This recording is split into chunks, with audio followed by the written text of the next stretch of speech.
Hello, everyone. It's Frances Widdowson here. Welcome to Rational Space Disputations. And for people who have not seen previous episodes, what I do is I invite a new guest on every week, and then we have a discussion whereby we try to get at some points of contention, explore matters a little bit deeper. And in order to make it as fair as possible, what I do is I ask the guests questions for an hour, and then after an hour, the screens are turned, and then the guest is able to ask me questions for an hour. And they could be completely new questions, or they could just be, trying to follow up on things that we didn't really sort out very well in the first hour. And my guest for this week is Christopher Nagle. And Christopher Nagle is all the way over in Australia, which is amazing when you think about it. We're having to do things at a somewhat of a strange time today because of the time difference. And so this is going to be interesting. The technology seems to be working. So welcome to Rational Space Disputations, Christopher. Thanks, Francis. Great to have you on this session. And some people that I know are familiar with you because of your interesting kinds of discussions on my Facebook page, which I think adds quite a lot of intellectual heft to the Facebook page. But I first met Christopher through investigations into transactivism when at Mount Royal we were having Megan Murphy and Julie Ray Goldstein come and talk about transactivism in an event about whether it negatively impacted women's rights. And through my searches of various discussions about transactivism, I came across an article written by Christopher in the Tasmanian Times, which I will provide a link to this piece. And then I commented on this piece on the website, and it was quite interesting to interact with Christopher, and we've sort of continually interacted since that time. So before we begin with the questions, I was wondering, Christopher, if you could just tell the audience a little bit about yourself, what your history is, your interests, those sorts of things. Okay. The reason that I'm here today is because during my university studies back in the late 60s, I went through a very severe, what I would call existential crisis, which threw me for about 5 years. And I don't know how I got through my honors degree in history. I have no idea how I managed it, but bluff and taking years off into the construction industry and going to the desert and, trying to basically cope and writing copious letters to my increasingly worried parents.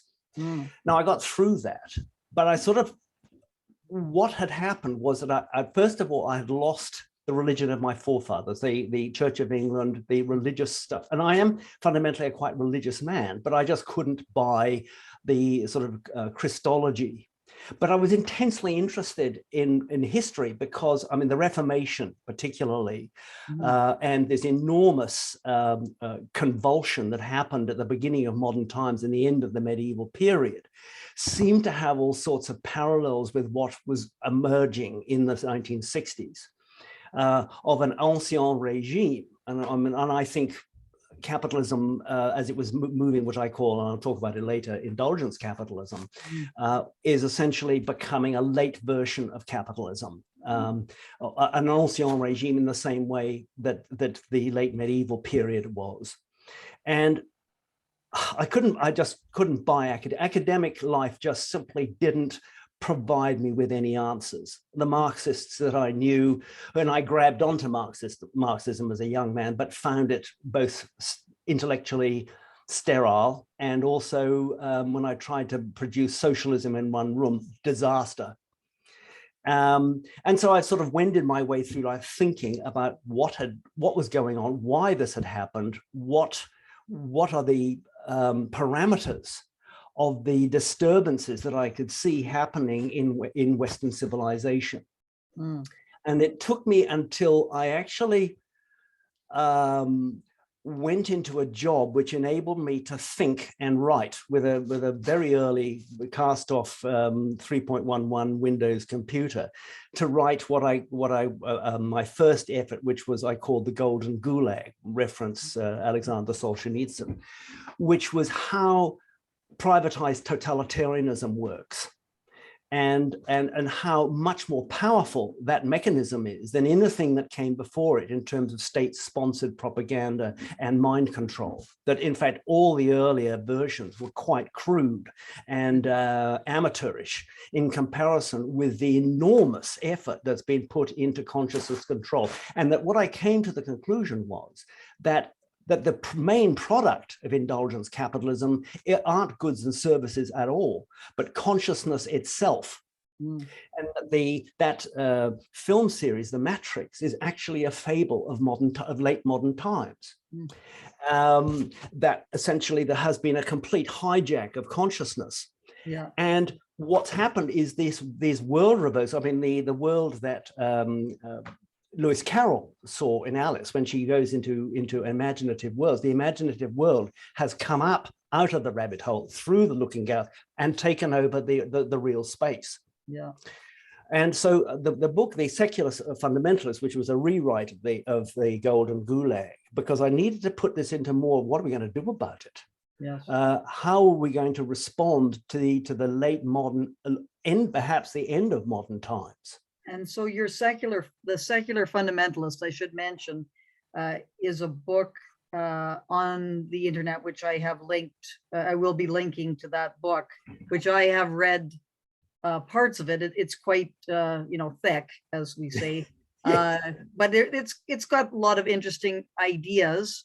You mentioned that you were able to write in your, you got a job, but your job, I assume, was not writing. You wrote things on your own time. Is that what you were saying? Well, what happened was that I'd sort of left teaching after about 11 years, became a real estate agent, but the hours were terrible. And I had a 5-year-old daughter, and my wife said to me, "Look, I'm not threatening to divorce you, but but we're going to have another life. What are you going to do?" Yeah. Gulp. And so I became a chauffeur at Crown Casino in Melbourne. Okay. Which involved long periods of time sitting around doing nothing, because then I could actually, I created the time for myself to be a proper dad and husband. And, but there were these long, because I'd start at 7 in the morning and finish at 2 o'clock the following morning, and maybe only 4 or 5 hours of that would be actually driving. Yes. So I had a table, which was broken at one side, and it had a paper roll holding up one side, and this ancient computer. And it was called the professor's chair. Oh, yeah. And I was on the other side of the room from where most of the other drivers sat, and I would give them a running commentary on what I was writing. I mean, it was a very novel for them. So that was. Okay. And so is that when you wrote The Secular Fundamentalist? Is during that That's time? right, the Golden Gulag, which was the first attempt. Yeah. And it was a bit inadequate. I mean, like all first attempts, it's not. It was a bit. It needed a lot of work. Yeah. And so I've then spent several years trying to sort of upgrade it and make it more, because it's such a large series of documents that it had to be broken down into something that would be usable for people without them having to read the whole damn thing. Yes. So it's a compendium of essays with a large introduction, with a lot of summarizing of what's in there, so that you can hunt and peck because a lot of the essays in it are repetitive in the sense that they're taking the same analysis into another context. Yes. So you don't have to read the whole thing. Yeah. Yeah. And so it's interesting that you called it the Secular Fundamentalist, when you sort of say that you have this kind of religious character to your thought processes, or you I think you said you sort of see yourself as having a kind of a religious, your thought process as having a religious character. Is that correct? I'm just wondering how you came to the idea of the Secular Fundamentalist, and what that sort of means for your analysis. Well, I mean, the first chapter of the book is about the Faustian deal that we've done with capital. Yeah. And that and that this Faustian deal, that in a sense we've done a deal with the devil. And I sort of create this, I think it's one of my more amusing bits of the thing where an audience is being, the CEO of Hellfire Services is Beelzebub, gives a lecture to all the organizations that he's brought under Hellfire Services, corporate conglomerate, who have basically closed down hell as essentially a lot of too much feather bedding, too many people employed, not enough profit per victim, and and really, punishment is so passé when we can actually get collaboration with sinners and actually get them to work for us. At least a sort of a parody of how we have fallen victim to a system which actually has delivered us into the valley of the shadow and has stripped us in the way. You're talking a little bit metaphorically now, Christopher. So, yes. So are you talking about capitalism's encouragement of indulgence? Is that where you're kind of getting at? That you're going from what we happened, and what really started to worry me back in the 60s was that an economy and culture of discipline, needs and wants was being subsumed by ones of fantasies of desire and their immediate satiation without any regard for the long-term consequences, either ecological or in terms of social infrastructure. And that part of the mechanism of that was the deregulation and privatization of the social system, and that the sort of wokeologians that run the system, our system of social administration, are actually regime apparatchiks. In the same way as the church were in feudal Europe. They were a pillar of the feudal regime, of which the crown was on one side, and they jostled the church and crown jostled, as indeed the wokes do with their heavy industry corporate opposite numbers. But they are actually representing the same values, the same mechanisms, and basically do the same things to any environment they touch, which is to screw it in favor of market, a monoculture of market. Like encourage this kind of satisfaction of desire all the time, regardless of what that results in. What that is, yes, essentially. And what happens is that you turn human beings into a sort of succubi. They become totally colonized by those desires to the point that they cease to be autonomous. All their autonomy software gets removed. And they become totally susceptible to the messages in their heads. And that applies across from from products and services to the services delivered by academia.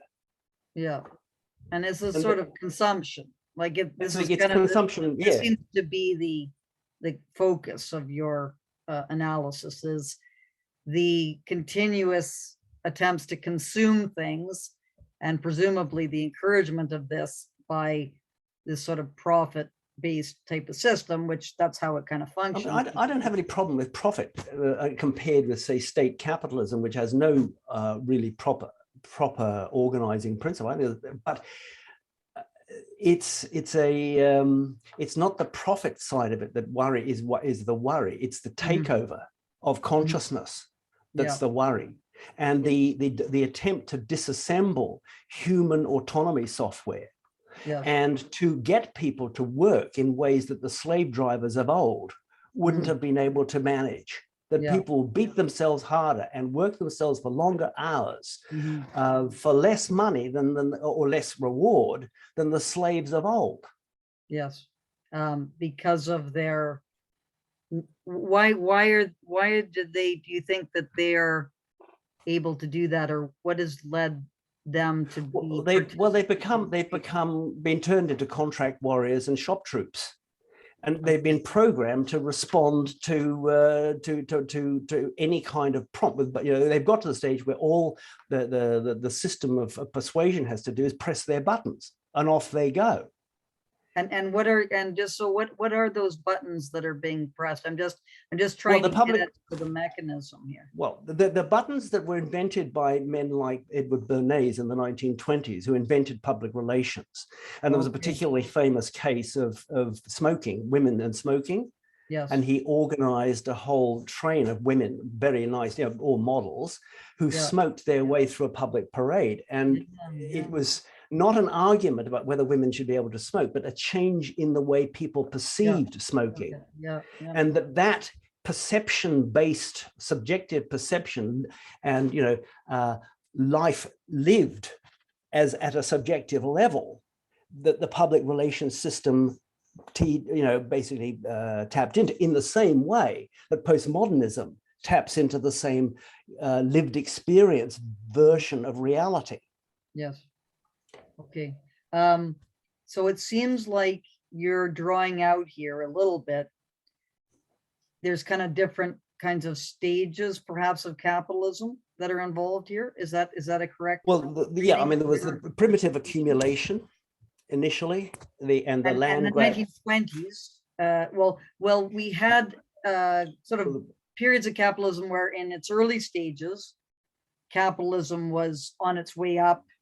There were still kind of feudal remnants, and it was taking over, but it was in its ascendancy. So it really didn't need to engage in all these kinds of public relations types of activities. No. And then at a certain period, this became more and more an aspect of the system at a particular. Well, the point was, the first was in the primitive accumulation, the way they controlled populations was by just sheer brutality. Yes.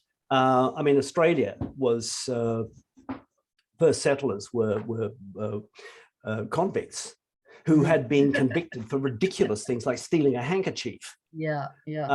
And they could be flogged mercilessly for the smallest infraction. I mean, the minimum was 25 strokes. So there was that, and then what happens is that the system grows and accumulates, and then gets beyond just primitive accumulation and gets to what I call a distributive system, where they expand their markets out from a privileged, very small privileged group of people to much larger. And of course, what that expansion means is they've got to globalize.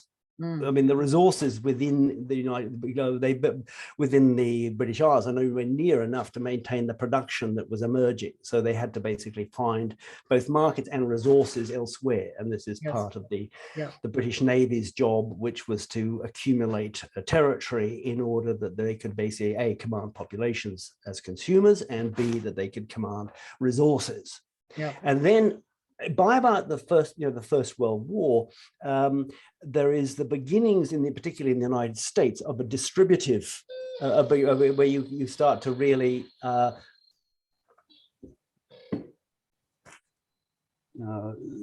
my speakers pick up signals from elsewhere every now and again. Sorry about that. That's okay. The technical glitch. You always have these So then what we get in the 1920s is the beginning of what I call consciousness-driven capitalism. And this was in the beginning, sorry, in the 1920s? Is that in America, particularly, not so much in Europe, but in America, which was by about 1900, America was by far the largest economy in the world.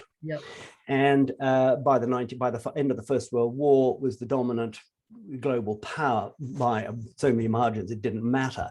And it was developing a consumer society in the 1920s. The Roaring Twenties was about the first emergence of a consumer type society, where there's this shift in the way that it controls itself. So that essentially now we're moving from producer control to consumer control.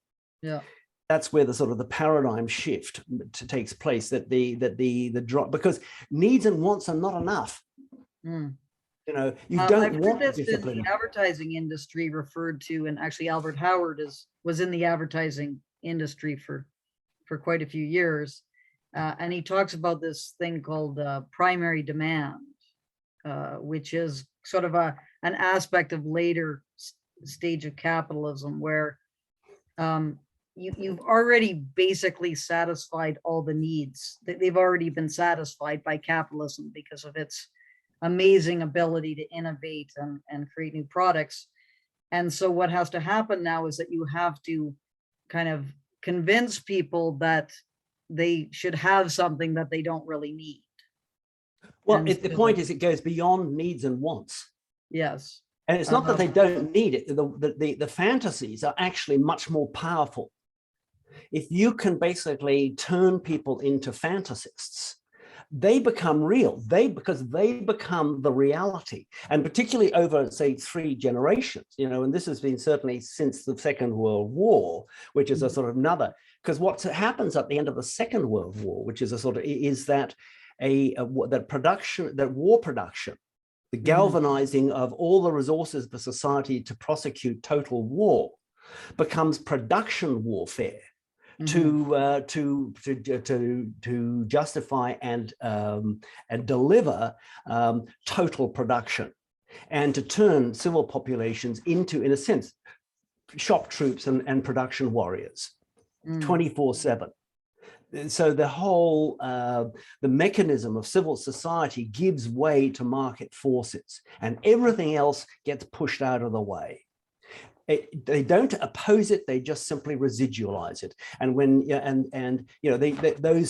those programs, those social programs, just don't get any updates, and they simply dissolve. And so, in terms of the war, then the Second World War, this kind of got people accustomed to that kind of way of existing. Is that what you're... Well, I mean, what happened was that the Americans were able to, like the Liberty ships, for instance, what they worked out was what was the survival rate for a ship, transatlantic ship, delivering goods to Britain. And I think it was about 6.8 journeys. And so what they decided to do was to produce ships that would only last 6.8 journeys. So they churned these ships out at the most incredible speed, because what they were doing was simply producing faster than the Germans could torpedo them. Now, so I don't quite understand, though, in terms of the these ships. So why was it that limited amount of journeys that they were? Because they were going to be torpedoed. Okay. Right. Okay. So there was not really that much, like, you shouldn't really put too much effort into making your ships last a long, long time, because they're going to go down. They're going to get torpedoed anyway. Okay, that's it. And the point was that what the American economy proved itself once, because of the Depression really knocked them around. But when they were able to get a production stimulus like a major war going, the capacity of American industry was almost endless. They could produce endless amounts of armaments and drown. I mean, it's like the Germans had much better equipment. The Tiger tank could knock out a whole column of Shermans, but it didn't matter because they just kept producing 3 or 4 Shermans to every Tiger tank. So it didn't matter. And it's that kind of super productivity which the war stimulated. And then what do you do after the war? Now, after the war, First World War, there was a problem, because how do you get back to ordinary civil production? And it was quite difficult. After the Second World War, basically they said, we can actually maintain warfare levels of production and civil engagement permanently. Now, the problem with that is that, the war disrupts the social life, and you can do that for 4, 5, 6, 10 years. But in the end, if you keep doing this on a permanent basis, where you have populations mobilized on this 24/7 basis for basically consuming as if there was no tomorrow, is that you essentially start damaging the social matrix. Because it residualizes everything except basically the production consumption cycle, which is all that gets left in the end. Yes. And so in terms of this kind of shift that's happened within capitalism, actually, you seem to have it. Initially, it was needs, satisfaction of needs, then the satisfaction of wants, and then the kind of creation of these fantasies, so that there's like unlimited kind of wants. And it's not just, and it's cultural. The point is, it isn't just an economic issue anymore. It's a cultural one. And what this does is that the fantasizing that goes on produces the sort of kind of Monty Python-esque scenarios you've been facing of people who are off their faces. They are certifiable. They would, people 50 years ago, those people would have been touched on the shoulder, and people in white coats would have picked them up and taken them somewhere and given them something to calm them down. Yeah. The Alice in Wonderland stuff. Yeah. They've jumped out of the mirror. They've Yeah. come up out of the rabbit holes, and they are nuts. They're fruitcaked. Is that, do you think, the nature of capitalism, though, that it would, Yes. it needs to kind of go in this direction because of is it profit that is the reason? Like, why do you think that is necessary for capitalism? Because it has to grow. Fantasist kind of character. It has to grow exponentially. That's the nature of the beast. If it can't, it'll collapse. It has to keep growing, or it collapses. That's the bottom line. And so you reach a point where needs and wants aren't enough anymore, and then fantasies are unlimited. Yes. But their unlimitedness basically destroys all boundaries, all restraint, all sense, and in the end, all sense of self and control and autonomy.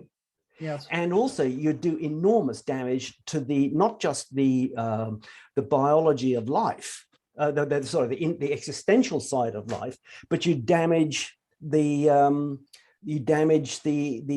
ecological infrastructure, because the thing about capitalism is that it pretends that environmental and socially delivered services are free, like the rearing of a generation of children by mothers or a parent is free, and all that did was enabled capital to raid that labor resource and residualize family life. Yeah. Yeah, that's in your balance sheet, right? There's a chapter I was reading that I think yesterday about the balance sheets and that you have all these costs. And I guess economists, maybe it's not complex enough for you, but the idea of externalities. Yes, externalities are bullshit. It's a myth. It's a completely, absolutely. But I remember when I was in year 12 at school, and we were talking, I was doing economics, which I can't say I like very much. Yeah. And we were talking about externalities. And women produce the next generation. They actually socialize young children.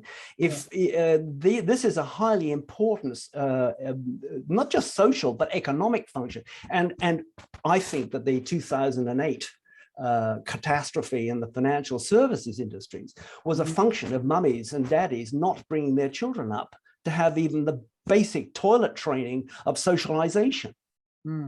They have been turned into narcissists because the system of socialization is completely broken down. Yes. You only get that kind of narcissism when, in fact, and total self-absorption by people who haven't been socialized properly. And I think this is connected a little bit to your idea about the whole indulgence. Like it's not just the parents who can't seem to put boundaries in place for their children. It's like the whole society.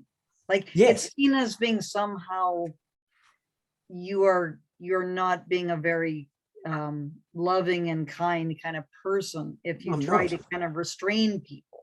And say, no, it's authoritarian, repressive.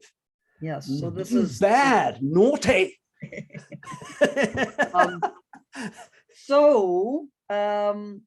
Just because I think this is related to this idea of narcissism and indulgence, you have some rather controversial views on sort of sexuality, trans activism, same-sex marriage, all these kinds of things. And abortion. Oh, yes. I was wondering if you could just lay these out for us a little bit, and then we can go into them a little bit deeper. Okay. Well, the one that is universally unpopular, of course, because everybody thinks that the matter's settled forever, which it isn't, incidentally, that abortion came about as a result of the commodification of sex. That is the residualization of its reproductive function and it turning into not only sex, but women into consumer artifacts. Now, the trade-off of sex that we no longer see sex as basically the dance of life, but something that we consume, and we have mythologized it to an insane degree. That sex can, I talk about sex existentialism, That sex is then, I am my sexuality, I am my feelings. Yes. Oh, damn, I've just got to get rid of this. Sorry, I forgot to turn my damn phone off. Piss off, Kate. Oh, sorry. Oh, well, sex essentialism. So I am my sexuality. That's the nature of that. Yes.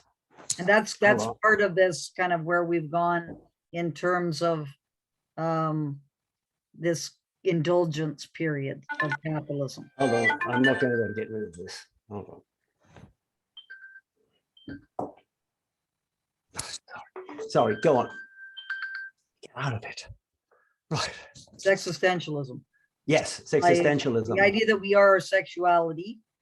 This is part of this indulgence kind of period. We've been encouraged to kind of think of ourselves in this way. Well, essentially, we've been taught to see sex as a kind of, as a sort of pubescence to senescence fuckritude, I call it. That we are such sexual beasts, and it's become a sort of an analog of spirituality. It's like the deserted house. It's like a bunch of vagabonds have taken over a palace. So just to kind of clarify what you're talking about. So sex historically has been kind of wrapped up with child rearing and these kinds of things generally for most people. Like you might have had sort of decadent things happening in the margins and so on, but generally it's been part of this whole reproductive cycle of humanity. And then as capitalism has progressed, sex has kind of been abstracted out of that. Well, it's become a consumer commodity. Yes. And without consequences. And the thing is, having a child is never an accident. It's never an accident. That's what's supposed to happen, right? And the point is that a child is there on cell division 1. The humanologians that I call them have tried to produce that humanity only starts when you can think. Yeah.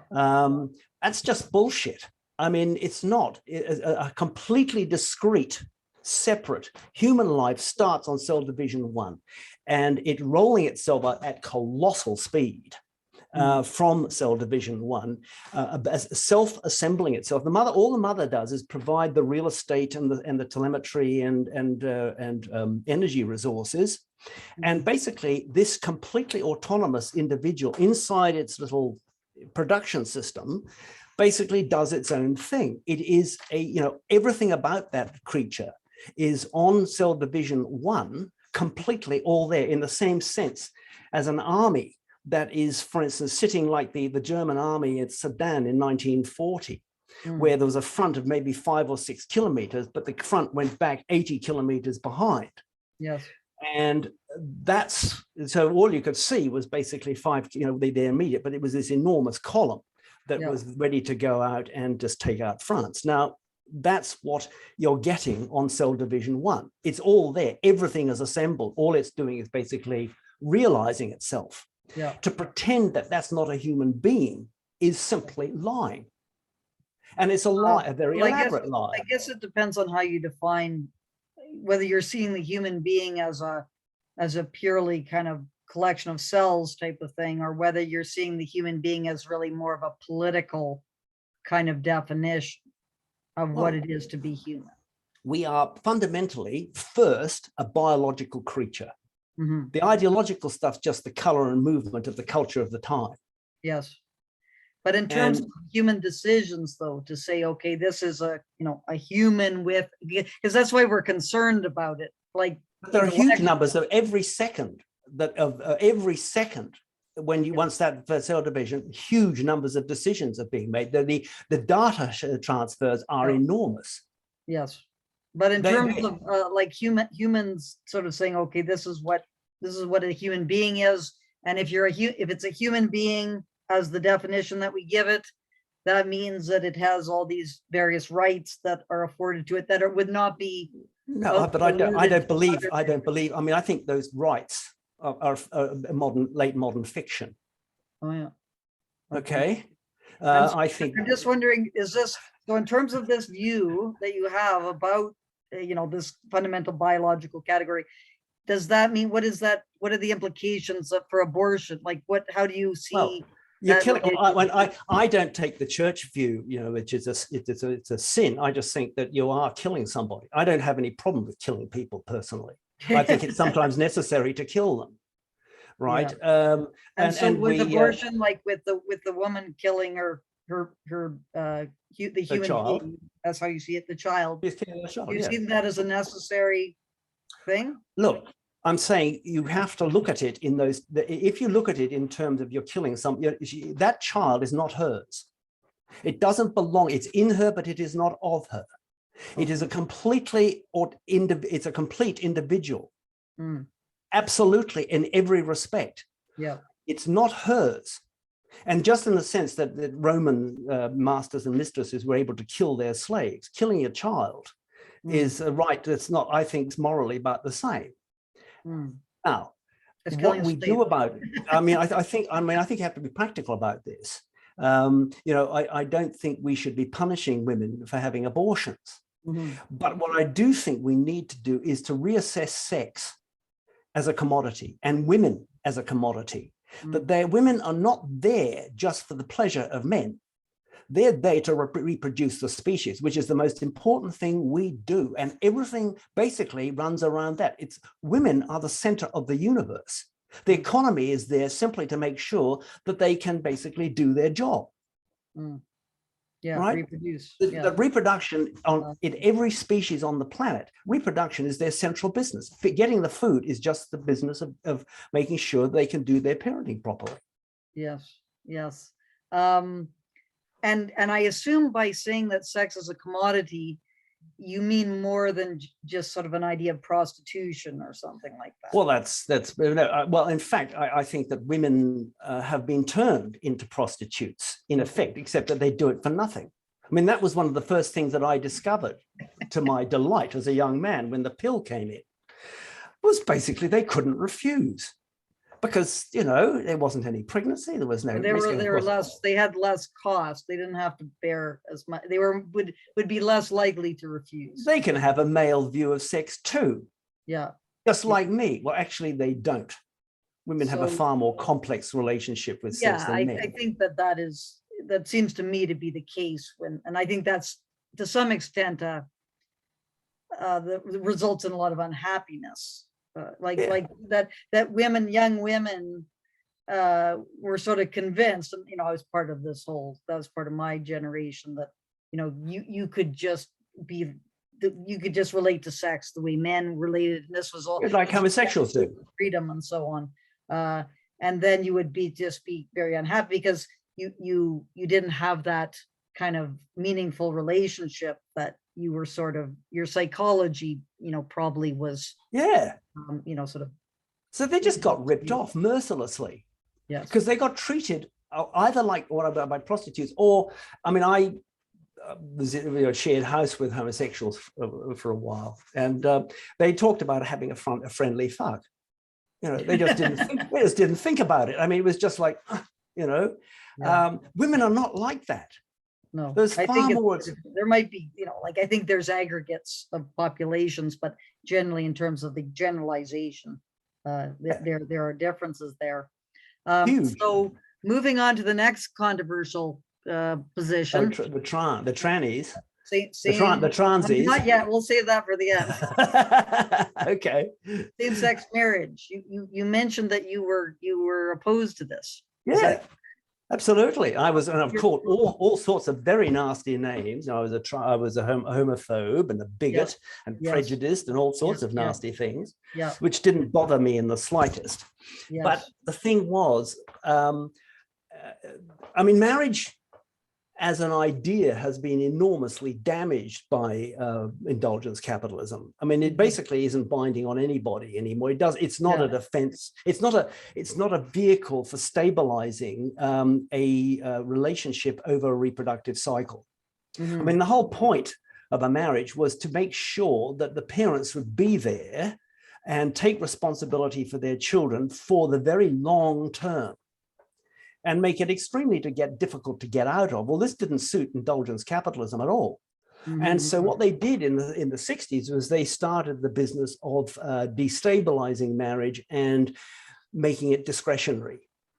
And of course, it just meant that the divorce rate went through the roof, and that all these children and also the single parent. I mean, I've seen the consequences. My wife and I ran a caravan, a trailer park, we call it in North America, and the consequences of mothers having serial children by serial fathers, feckless. I mean, it's just horrible, and the effects are just terrible. Yeah. We saw it firsthand. Is that we're sort of living in a sort of an inconsequential society which doesn't care what it causes. But if you had like a same-sex marriage with couldn't that be sort of like an option for stable, like a stable? But you can have, if homosexuality is not a reproductive relationship. I mean, it's not a reproductive. If marriage is about securing the reproductive system. It's about human biology. It's about the binarism of our species, which is the fundamental deal. The rest is just a fantasy. It's fantasy politics. People have sexual fantasies, but the real deal is the actual biology. And what we've done is we've made our fantasies into kind of sacred objects. We've turned sexuality into a sacred space. Well, it isn't. It's not. It's a fantasy. And the point is, when you can no longer tell the difference between fantasy and reality, you're living in a delusional space. So what do you mean by that when you say sexuality is just a fantasy? Well, that we have, all of us have sexual fantasies, but when the fantasies take over, when they become the main game, when it's not about raising the next generation, when it becomes something else, when it becomes a consumer commodity, it can go anywhere. You can have it in any damn flavor you like. And yeah, of course you can, why not? We're all consumers here. That's fine. You can do what you have this desire. We'll meet it. No worries. So with respect to same-sex marriage, then, is your argument that because it's a single sex, so obviously without some kind of strange arrangement, we'll bring in a third person. Well, I mean, we've got to bring in a third person to be able to have. But the point is that people underestimate is roots. That the actual gene, their genetics are important. People really want to know who their real parents are. And that it's not the same. Having been brought up by people who are not your real parents is not the same. And it's not the real deal. And kids know that. I think they instinctively know that. Oh, yeah. And also the other thing is that there's part of the system is missing. That what you're doing when you're bringing children into the world and bringing them up is that you're showing them concretely on a day-to-day basis over a 20-year period, perhaps, what it means to be a girl and boy, man and woman, husband and wife. All those things become imprinted into the next, so that they can then carry those roles successfully into the next generation, and be able to do and be able to sustain that in the really long term without the thing becoming a mess, which is what's happening at the moment. I mean, the sexual politics of late capitalism are just becoming chaotic. Yeah, and producing terrible social products. Controversial ideas.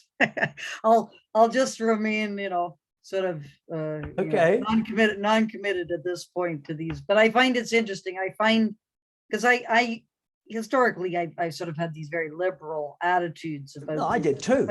Like whatever, it doesn't matter. And if you want to do this, well, which I still think, that's we all did have any restrictions on it, but is a problem.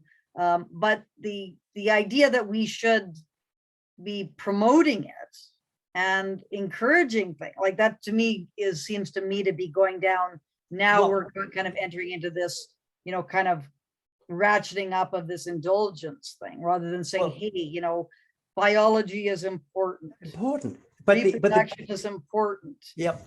Human beings are have evolutionary circumstances, which we have to be thinking about a little bit here. But anyway, all of this pales in comparison to the last topic that's on the table, which is how you and I started to interact about things, which is the transgender developments, the developments in trans activism, these sorts of things, which have been, and it's not been that long. No. It really is. I remember specifically when I first started to become aware of this, and I think it was about in 2002. That's when I remember first there was someone was having a sort of some kind of seminar on this, and I kind of heard about people who wanted to change sex and so on, but it hadn't become kind of a phenomenon that we now were kind of taking as a new kind of important kind of area to be studying and so on and so forth. So how did you enter into this trans activism kind of discussions? Well, it was actually through my interactions with the Tasmanian Times, and there was in fact, I started with them there was a woman by the name of Isla McGregor, who is a feminist, who was dealing with prostitution in Tasmania and wanting to bring forward the Nordic model and taking on the prostitution racketeers. And then what happened was that she started to interact with a force which she saw as being very, very bad for women and the female estate. And I mean, I wasn't that interested initially. I mean, I'm a man. Why should I care what happens to women? Their problem. But because actually men are not affected by trans activism. I mean, if a woman who wants to be a man turns up in my changing room, I might find that mildly amusing. That I've got this fruitcake delusional in there, but it's not going to threaten me. Unless, of course, they demand that I call her him, in which case we're going to have a bit of a fight. And I'll probably get thrown out of the place. But but male to female, man, that's bad for women. That is so bad. And I mean, it sort of started coming. If somebody had actually designed a way to really screw half the world, the female estate, really take them down, is a bunch of males pretending to be women. I mean, if you really want to, and I mean, I just was absolutely gobsmacked how they managed it so well and easily. What I'm amazed about is, and this is one of my major areas that I've been, I'm having serious difficulties with, is the feminist kind of groups, and it's kind of dominating. The support for trans activism has kind of captured feminism, or most of it. The most significant kind of portion of feminism has been captured by trans activism, and really those feminists, or the people who are calling themselves feminists, castigate, like they just make life an absolute misery for anyone who takes that kind of line, which is, I'm now starting to be, because we have to think about society and not just about the individual here. But like generally, if you want to cross dress or do whatever, all these things, etc., that's your business. It's when you start to make demands on others for them to accept that as being, reality, like fantasies within reason. Like sometimes fantasies can get out of hand, and then that's a problem. But most of the time, your fantasies are your own business. But if you want to go around demanding that other people accept your fantasies as reality, that's when I think it is that we start to see the conflicts. Well, we both, I mean, when I was at uni, we were all on the side of gay, well, we didn't call them gays. I mean, it was homosexuals were, leave them alone. Don't harass them. Don't give them a hard time just because of their sexuality. And don't, do not discriminate against them on the basis of their sexuality in their jobs. Mm-hmm. Yeah. Or, if they look a bit different, being snide towards them. Don't do it. It's not fair. It's very unpleasant. Don't do it. Yeah. But what we thought we were seeing was essentially that we would give the sort of same-sex estate its own space, so they could do their same-sex stuff without being harassed or given a hard time about it. Now, that seemed to me a pretty reasonable proposition, but that's not what's happened. What's happened is that the LGB whatever, God knows what it is now, has taken over the shop. And in fact, they have made themselves the arbiters of what sex is about. And if you don't toe the line, you're in trouble. I mean, that's just how it is. And they control the media, they control the education system, they control the system of a lot of the legal system. I mean, the graduates from this school of administration that's been spewing out of universities now for maybe 30 or 40 years, they control the whole system. I mean, I'm noticing it in local government. I mean, my wife went to, International Women's Day celebration in our local council area. Yeah. And lo and behold, the bastards trot out this damn transy. That we're going to include men now in the women's estate. Let's keep a little bit less. And she felt like walking out, but sort of didn't, because she's too politic. Unlike me, I would have walked out. Well, that's what I think. Like the sports is really now it's grotesque. I think that the female athletes should just refuse to participate. Refuse to play. Yeah. I know it's difficult, like in the short term, to do that. It is. But they really have to organize and just say, no, we're not. But the point is, the people in the front rank, like you, and like those women who are going to make a stand, they will eventually, they'll be forced to, is that they, like in a military confrontation, the first wave gets mown, but most of it gets mown down. And this is something we're going to talk about. Yeah. No, that's it's always difficult. Which is why building the organization, well, there are groups that are doing this now, but so you can have a collective kind of response. Like it's no good if it's just got to be, one athlete, decides they're not, because then others will just step into the breach. But if everyone did it together, if you could organize so that everyone did it together, then women need a union. And then there would be the swimming is the latest one, which is just this is the most, I guess, obvious that we've seen yet.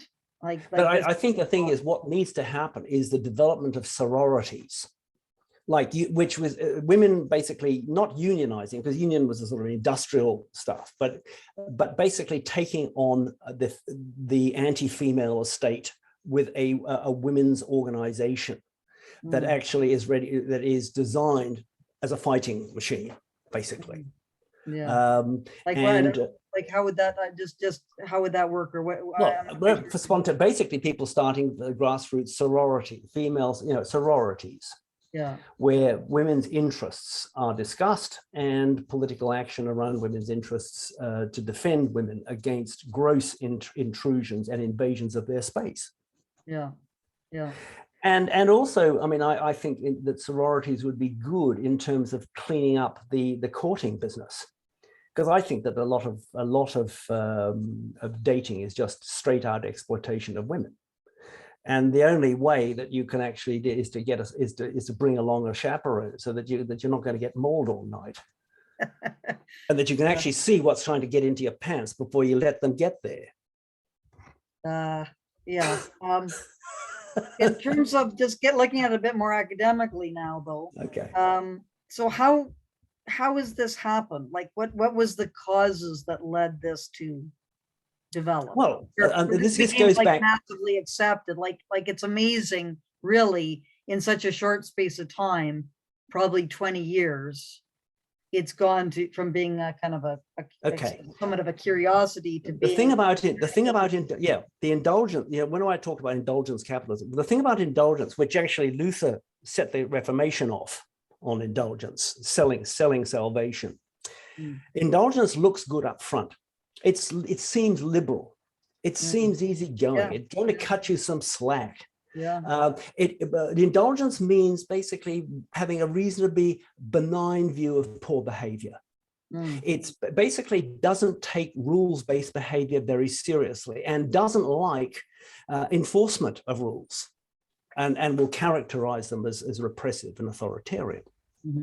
So indulgence, but what it does is it gets rid of the sort of fuddy-duddies, the Catholic Church, the people who have all these bloody rules we don't like, and we want to get rid of them because they don't fit anymore. And the thing is that indulgence has a seed. I mean, we always, in the sexual revolution, all we ever got told about was the upside, about the liberation, about basically having more honest relationships and more open relationships, blah, blah, blah. But actually, what it's done is it's got a very nasty side, which is exploitation and the worst kind of sexual fantasizing and forcing women into sort of sexual practices, which frankly are not good for them. That kind of fantasizing is what is the enemy of women. Because they're in the end, their real function is denied. Yeah, it's an interesting. I find it these sorts of things very difficult because on the one hand, you think of, people who are stuck in relationships that don't bring them any happiness and so on. And you think, thank goodness we don't live the way we used to, where people were kind of stuck and had to live out their lives in those circumstances. And then, and the thing is, on the other hand, didn't look at completely getting rid of all the boundaries so that people don't really have to, take responsibility for anything anymore and are just sort of these free floating kinds of things. So I'm just wondering, is it possible to kind of have like sort of a bit of a like the best of both worlds kind of thing? Or one of the chapters in my book is called Michael and Giordana, Postmodern Heroes, which imagines a sort of a literally an economy where the community and economy, which is part of a devolution of capitalism into sort of fairly small units, because essentially capitalism has broken up, and life has become very difficult, and law and order has broken down. And what they do is part of what I call the body armor of their society is a very strong, not just social discipline, but a sociophilic discipline. That is, that we're going to basically have very strong relationships, are going to be the armor which we're going to defend ourselves against often hopeless odds, and that we will support each other in everything we do, that we will be considerate and thoughtful of each other in all aspects of our lives, and that we are not the center of our universe, others are. That your family is the important, not you. You're not important. The family is, and the family is less important than the community. And you will sacrifice anything for them, even if it means you have to go without food so that they may live. And but the thing is that in this imagined community, the relationships are very strictly disciplined, and there's a thing called a sister mentor you get when you turn 14, if you're a male, who socializes you in the matter of how you ought to be with a woman. And you've got to get past your sister mentor to get even a sniff at a peer. You have to win her approval to be able to get anywhere. That you do not muck around with females, because as an adolescent all about sex from A to B. You know nothing about the adult nature of sex. And you're not going to be allowed anywhere near women and girls until you have learnt the basics about how you ought to behave towards them, and how you need to respect them, and how you need to basically give everything to them, because they're going to bring your children into the world. And you better treat them well. And you've got to basically be a very thoughtful individual in all that you do.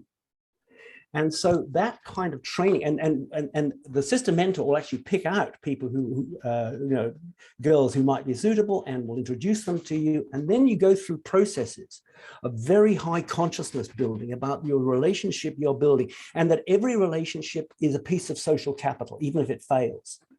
And so that what the community looks at, even where you have failed engagement, it still has the community expects a profit out of it, that there will be good social engagement out of it, even if it doesn't work. But essentially you go through a lot of training as how to run that relationship well, so that it doesn't break down. And then there's a lot, and the system mentor goes on mentoring your marriage. And so it's not just a question of leaving marriage to the agency of the people involved. They get mentored through by their community and by the system mentor to work through issues rather than let them fester. And if they've got problems, those problems come out very quickly and are dealt with before they become big. And so what we did was we said, look, relationships in late capitalism are having difficulties. Let them fall apart, no problem. Let them reform, let them be dysfunctional as they like. We don't care. It does not going to affect the economy. So, but in a postmodern society, which is very constrained, every piece of social capital counts. And the wealth that is produced, because about 50% of our wealth is built into our social welfare, social infrastructure. And our relationships, our existential security, everything about us is built as a result of the mentorship process that takes place as you grow up. And it's got to be very coherent. It's got to be very clear on what it's doing and why it's doing it. And it's a disciplined process, and it's a socially controlled process. And it's not allowed to fail. You know, it may fail. Do you see this as being possible within capitalism, or no? Is a much smaller version type of system is really look, under capitalism light, where capitalism no longer dominates the landscape. Capitalism existed before the industrial age, modern age. Capitalism existed in Roman times. It's existed in anywhere where there was, a sophisticated, the traders and artisans were minor capitalists, but they lived inside a world which was not capitalist. The culture wasn't capitalist and wasn't particularly sympathetic to capitalism either. Capitalists were low life, basically. They were not, capitalists were not considered socially very nice. They were not considered part of decent society. And but capitalism becomes more and more powerful, and eventually takes over the shop. It takes over religion, that whole Weberian notion of Protestantism and capitalism, and how that the devolution of religion's control over social life, and increasing the economic impact of capitalism on the control of life. So, but what we've done is that capitalism has become so pervasive, it's become totalitarian. I don't have a problem with capitalism per se, because I don't think socialism actually delivers what it says it's going to do, and that equality is an ephemera. You leave people together and like in Orwell's Animal Farm. Eventually one of the groups of animals is going to become dominant, as the pigs did.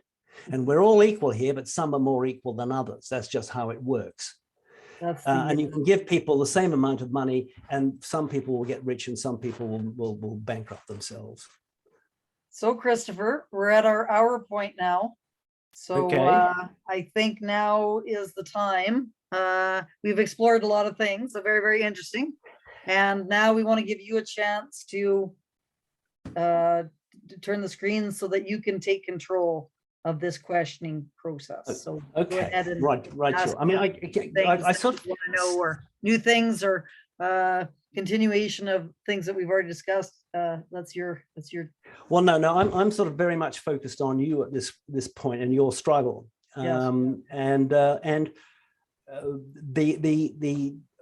Your article, your books on cultural parallelism and the parasitic remora-like nature of the Aboriginal industry, in terms of that they are the ones who are the main beneficiaries of this system, and that in fact the indigenous clients are in fact pawns that empower it empowers the Aboriginal industry. The Aboriginal industry doesn't empower Aboriginals. I mean, there is some crossover in the indigenous establishment, in the sense that the chiefs in your area, but powerful Aboriginal families here, that the sort of the nepotism, corruption of. I mean, you've pointed that out, but I think I'm looking at, and this is starting, there were a couple of guys who critiqued the Not So Naked After All, Da Costa and Friedland. You remember them? I sort of do. There's been a lot of, that was quite a while ago, but yeah, it was. This was quite about 2008. But I sort of saw them, and I think it encapsulates the critique. Well, I don't think it's a critique, actually. I think there's a lot of neo-clerical huffing and puffing, and sacred citing of culture, and because making the culture isn't commodifiable, that it can't be quantified, and that if you try, you'll be selective in ways that we don't like.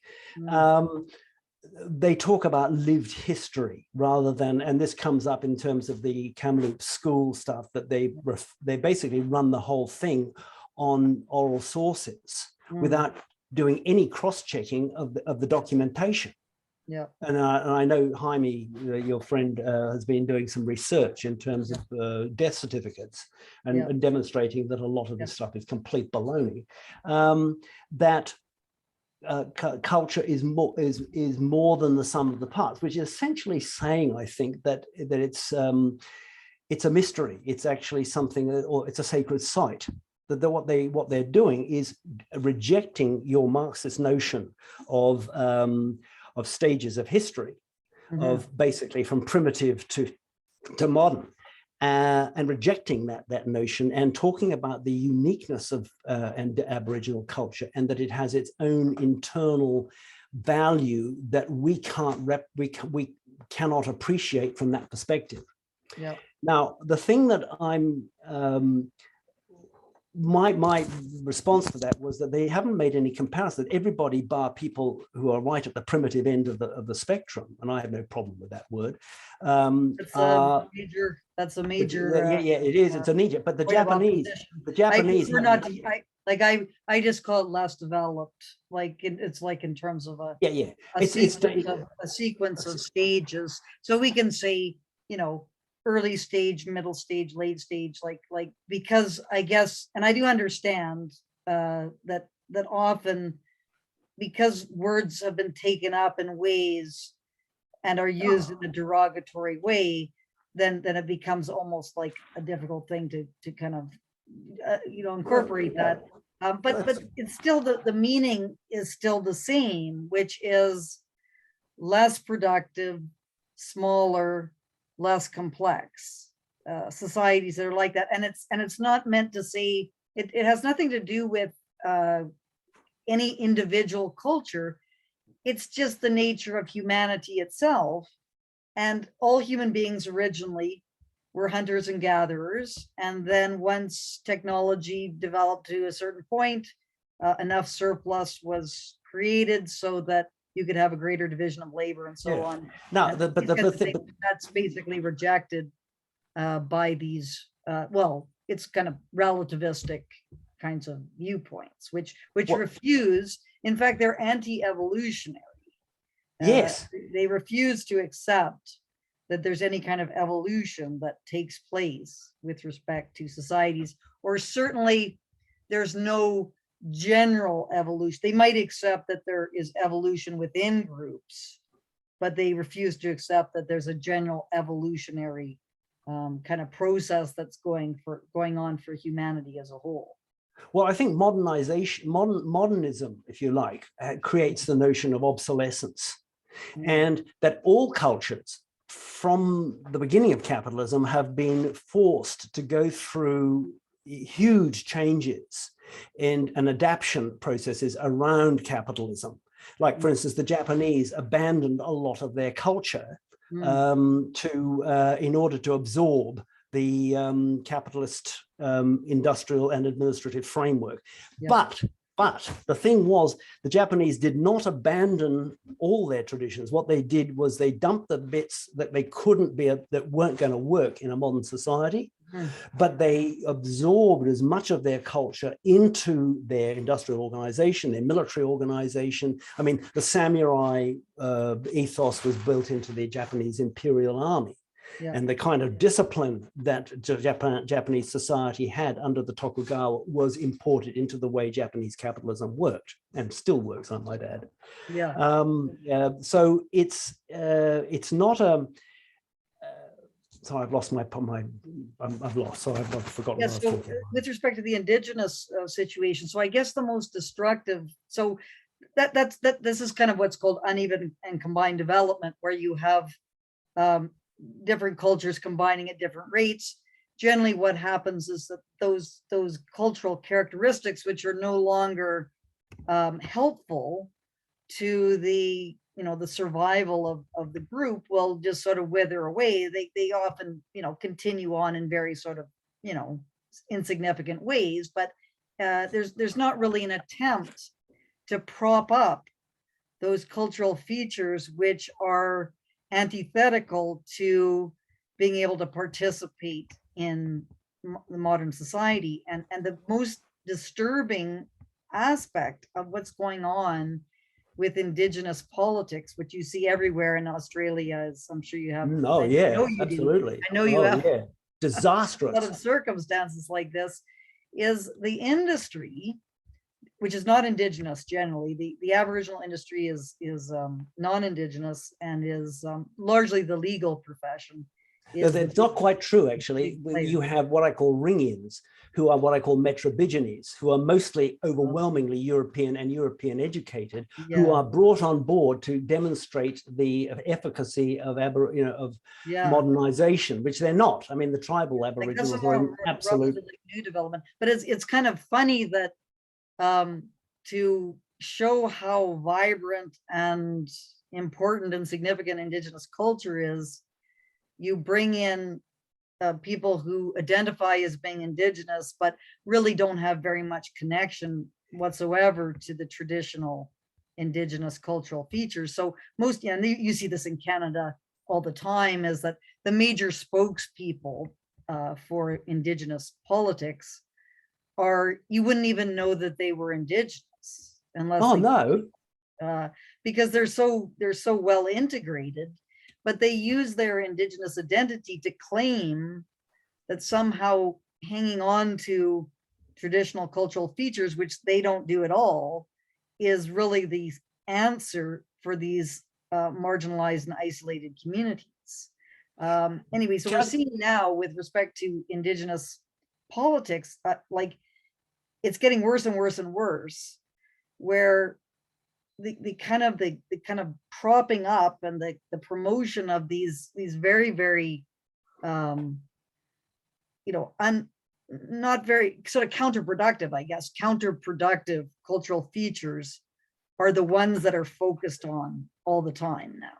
Like it used to be that they had a particular place, but now it's just endless kinds of things happening.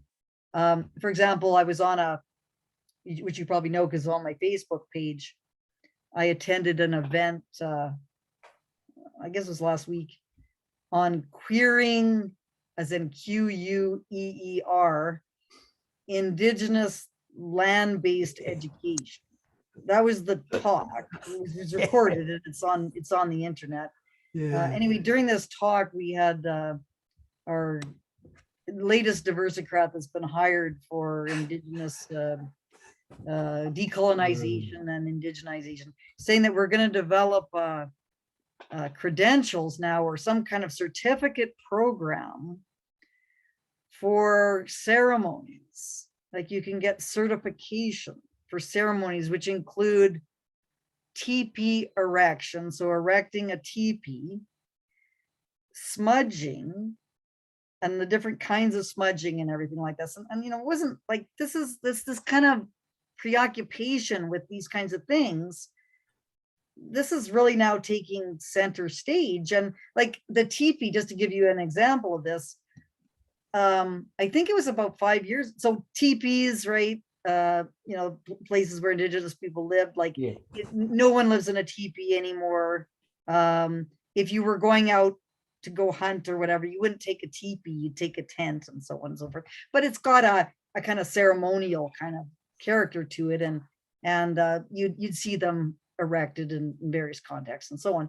But now it's become this kind of almost a fetish, where they have stated that each pole for the teepee has a spiritual significance to it, and it's like this big elaborate kind of thing, which, you know, has just been invented. Like this didn't exist, you know, 20 years ago, but someone's created this. So now everyone's got to go through this massive kind of training process, and are told, you know, which pole is the one to put up first, and you got to do it in a particular kind of way, otherwise it's going to be, you know, and this kind of obsession with these kinds of things, which really are, you know, at best meaningless, and at worst are actually encouraging people to have these, you know, preoccupations with things which are very irrational and don't make any sense. But, you know, hey, it's about indigenization, so, you know, we have to celebrate it, these sorts of things. So this is kind of becoming much more prominent than was the case, you know. What it seems to me is denying the need to actually go through the process of modernization that everybody else in the world has had to do. And these very latecomers are being sanctified for not doing it. Yeah. But everybody had to alter their culture in order to go into what I call the modern city of the journey into the modern city of the imagination.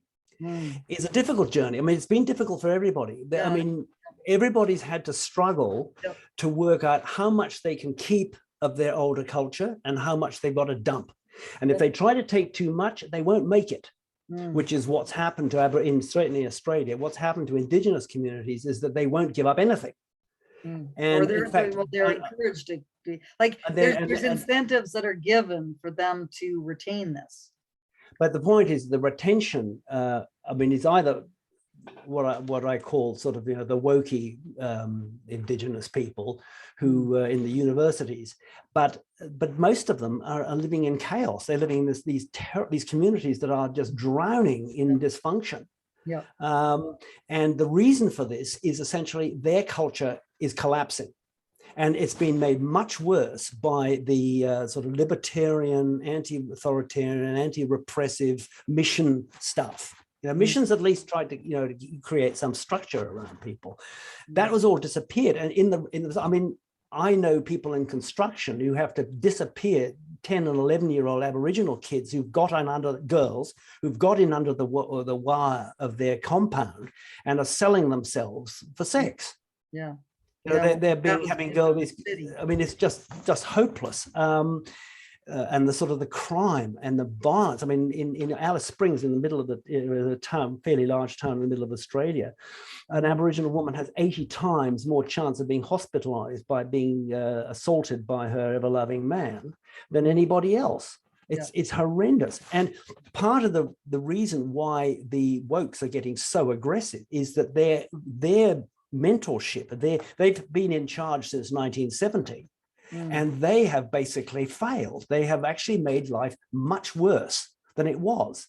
All this land rights and liberation and anti-racism has actually ended them up on their faces. They haven't been liberated at all. They've actually been screwed. And these people are going at great lengths to try and conceal that by attacking anybody. That's why they're so sensitive. That's why they're so aggressive. This is where we're at now, is that, you know, we really don't have a very good sense of what, and in Canada, well, first of all, half the indigenous population is in cities now, more than half. So like most, that's the trend. But then there's these remote locations, these remote communities, which we don't have a very good sense of what's going on there anymore. And it's been quite a while since I've sort of been, connected to what the actual situation is, but I can't see how it would be improving, because there's no change in any kind of economic circumstance there, because the communities are too remote to have any possibility of that. And we know that those communities that are isolated like that and remote, don't have any economic kind of opportunities, it leads to all these kinds of social problems. And because those social problems have now been going on for much longer than it's just continuing, you're going to have these very, very deeply entrenched types of problems. And damaged. Fetal alcohol syndrome, I guess, is the best. Yes, same in Australia. Example. Terrible. And we don't even know, what the percentage of the population has fetal alcohol syndrome. It's a taboo subject that can't really be, talked about and certainly not investigated. If you try to investigate it, that wouldn't be possible, because the community wouldn't want that to be examined, because then it would raise all sorts of questions about what's happening. So this is sort of this is where things are going. But instead of kind of recognizing that problem and saying, this is a problem, we're just told, just send the funds to the communities. They're the best ones to figure out how to, deal with all their problems. And then, just provide compensation in cases where it seems to be an intractable situation, which of course is all industry driven. The latest one being, which I've just seen, because we have this chronic water, poor water, boil water advisories, and so on, because of the services, providing services of water treatment plants was never very efficient, and wasn't really looked after very well, etc. So all these communities have been living with these contaminated water supplies now for decades. And so instead of kind of realizing that the problem was kind of transferring responsibility and not having the government kind of go in and be the overseer and provide the services, what's happened now is a bunch of one class action lawsuit has now just emerged, whereby, I think it's $1.8 billion. And then individuals are going to be paid, whatever, a couple $1,000, $10,000, whatever, for having to endure these terrible water condition, like poor water for the last 20 years. But that's not going to do anything to address the terrible conditions. And people think that once this money has been paid, that's all that's going to happen. Like it's going to be, again, the water is a terrible problem that exists. So people really are not really taking responsibility and but can I just take a policy that is going to have any improvements in it. I think one of the comparisons that you can make on this is the way the propaganda machinery of Goebbels dealt with the retreat from the middle of 1942, when the war starts to go against them. How did the regime manage the bad news? And the way they were able to maintain enthusiasm for the war effort was to essentially reconstruct defeat as victory. And I think that kind of what's going on in the woke world is that they are reconstructing reality, because reality is in fact collapsing under them. And that makes them even more tetchy and more, they can't bring the Gestapo onto you, but they can do the next best thing, which is to elect. This is one of the things I wanted to talk to you about, because I think that you could the grounds for getting rid of you are so flimsy that it's very unlikely they can stick. It's just ridiculous. put together by people who are intellectual fantasists. I don't know, not intellectual is too strong a word, fantasists. Yeah. But if you go back into that environment, these people are so vulnerable and defensive and frightened, I think, of just how tendentious and false their values are. I mean, they would never admit this, but they are frightened. And what you're going to be doing, that is not like, you're not going to get a free environment. You're not going to get respect for academic freedom or debate, because I think the debate's over. You're not dealing with debaters. I don't think they're capable of a debate, because if they had real debates, they'd go down like a barrel of shit, frankly. Well, I think what's really surprised me the most about everything that's been happening is the questions. They don't want questions to be asked. No, in the same way that the Nazis didn't want questions. Like you always kind of heard historically, that's kind of how I dealt with things historically, is that I knew I was going to be entering into this kind of controversial kind of area. I knew some things didn't make sense. And so instead of, putting forward my controversial, contentious position, I would just try to ask a question, which would sort of then, reveal some of the more kinds of irrational. Just outrage them. And so this queering land-based education that happened last week, which I did record. Well,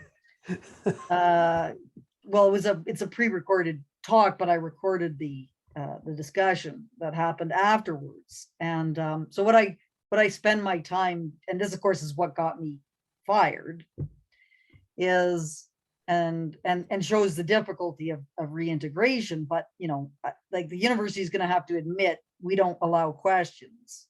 Like we're opposed to people asking questions. But constructing that as harassment is insane. I mean, it's literally. In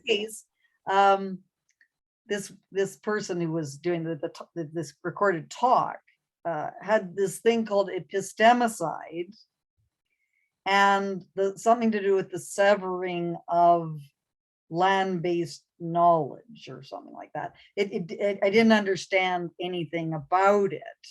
What was being talked about. So I asked the question, how is epistemicide related to the severing of land-based learning? Because there was these words that were being put together and I couldn't figure out how they're connected. So in response to that question, which I don't understand how these two things are connected. And it's to some extent, I know that by asking that question, it's trying to reveal some of the thinking that's not very clear about this. But one of the participants became enraged and said, this kind of question is an example of cultural arrogance and narcissism. Like that was kind of the response. Now this is, we bring you back to this. You're not dealing with sane people, right? These people are actually on the kind of ideological methamphetamines, right? They're dangerous and unstable. Okay, now these are not normal people. They're a bit like the same thing that happened with the founding fathers and the witchcraft trials in Salem. The same kind of normal people who suddenly become monsters. Well, not even monsters, they just lose their capacity to control themselves or to be able to apprehend normal information in a normal kind of way. And the thing is, if you go back into that environment, so far they've tried to mob you and try to sort of just take you down by any means. Now, if that fails, if they see you back there, what's going to happen is what happened in the English universities when the Reformation hit. When the ideas of Luther and Zwingli arrived in the 1520s, from 1517 on, is that the academic communities divided. Oxford became Papist, Cambridge became Protestant, and the conflicts that went on became very nasty, including riots, beatings, killings, exile. And I mean, not just from the university, they had to, you know, like Papists in Cambridge had to leave for France. And Protestants had to leave for the Low Countries, you know, in Holland, where there was a Protestant. I mean, the people were playing for keeps.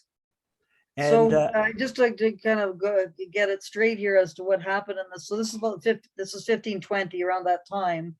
Well, Cambridge, in the sort of 1520 to the you know, rise of was Catholic. Was full of Catholic. Catholic. No, it was Oxford that was Papist, Catholic. Okay. And but I mean, it got resolved by Henry VIII, who decided that he wanted church land, and he wanted to get rid of his wife. He wanted to get rid of his wife. Okay, but before that happened, though, how did that? You know, Oxford was Catholic and Cambridge was Protestant. So how did they? Papist. What was the nature of like? How did they? Why were they? How did they conflict with one another? Well, I mean, Protestants basically would challenge the authority of the Pope. Okay. And also bringing in new types of relationship to religious knowledge in terms of the Bible, rather than it being edited by priests. Part of this came as a result of printing, which enabled people. I mean, you know, books. Bibles were enormously expensive, and only the church could afford, and very rich people could afford them. So it meant that the church interpolated the Bible. When printing arrived, and this has had a very material effect on Protestantism, is that it enabled everyone to have their own Bible and to be able to make up their own minds about what the scriptures meant. And so there was this, the authority of the medieval church became challenged, and it was a very powerful institution. I mean, Luther himself could very easily have ended up being barbecued live. Lots of people did. I mean, the man John Huss 100 years before was cooked, and so a lot of he was able to avoid that.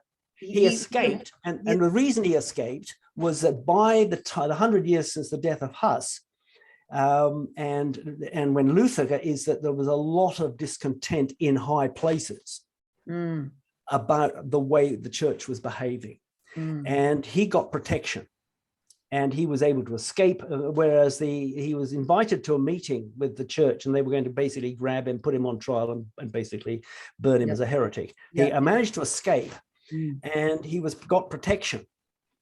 Which, and he's, I mean, you know, the thing about Luther was an enormously courageous guy, because he didn't know. But he was going to. I mean, I think the chances were he was going to get cooked. Right. But the point was that he got that a critical point where the sort of doubts were really appearing about the performance of the church, and he got protection, and then of course there was a lot of discontent. And Luther picked up on it and immediately started to get a really major following. Now, if you're a bit early in this process, you're going to get cooked. Right? If you're one of the outliers in this process, before the institutional capacity is behind you to actually protect you and give you the room to move, you know, real room to institutional room to move, they're going to try and cook you. And I think what will happen to you is that you'll get beaten up, or worse. Now, I'm not saying that's a bad thing, right? I mean, I think that the martyrdom is a very effective political tactic, but you've got to be prepared for it. And prepared for it, not only for the pain and suffering, but also a calculation about how you're going to manage it. That this is coming at you, and that you're going to make it politically count. And that's, you know, and if you can't come up with something that actually looks plausible in that department, you better not do it. Because I think that this case, so it's kind of funny, because I was talking to Peter Sean Taylor, who did the piece in the C2C journal, and I actually used the Luther example, probably because of talking to you, but I said, you know, that I kind of felt like Martin Luther, and hoping that I have enough support that will stop me from being Yeah. burnt at the stake. Like this is kind of the thing. And right now it's hard to tell what's going on because everything is set in flux, and it's not very easy to kind of predict what's going to happen.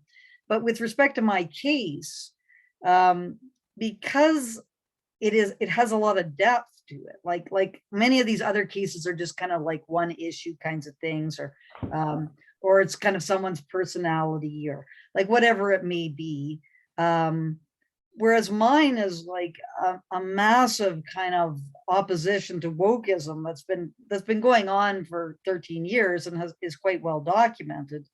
And so I think by Mount Royal taking this on, it has the potential to expose some of the serious problems that really people haven't gotten a very good glimpse at before. Like it never really gives a very good understanding of the nature of this kind of identity politics that has become totalitarian. Yeah, I'm conscious of the fact you've really prepared for this. I have prepared for it. You I was have ready. prepared for this. I was expecting, because of like Albert and I, when we started doing our work on indigenous policy, I guess it was in 1996.